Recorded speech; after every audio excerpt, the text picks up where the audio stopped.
Listín Diario editorial for March 22nd of 2022. While the armed forces clean up. No one doubts that one of President Abinader's greatest efforts is to promote the cleanliness of the country through his zero corruption policy and transparency in the management of public resources. Achieving these objectives requires a firm determination to suppress deeply rooted practices in public institutions, both those that open the keys to rob the treasury and those that distort the rules of discipline and integrity of the armed forces and the national police. It is a fight on several fronts, and in order to advance in it, it is necessary to act without duplicity or indulgence towards those who use it influence, power, political entanglements, and links with organized crime intend to spoil it. One of these fronts is that of the military and police sphere, and the President's initiative to structurally reform these institutions proves it, to modernize them and commit them to their constitutional missions and responsibilities.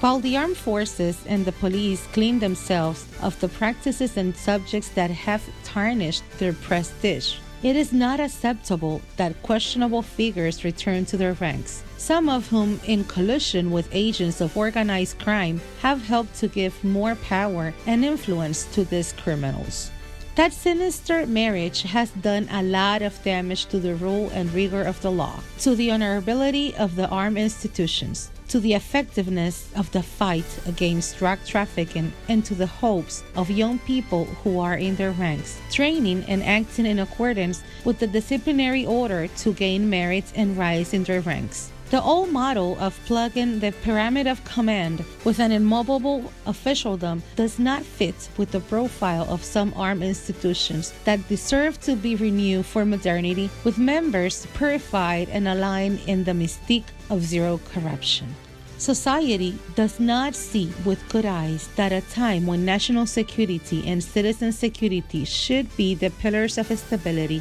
this policy of President Abinader can be mediated or undermined by the enemies of the institutional framework spurred on by drug trafficking that has been hit hard by the new authorities. For Listín Diario, voiceover and translations by Indira Rodriguez.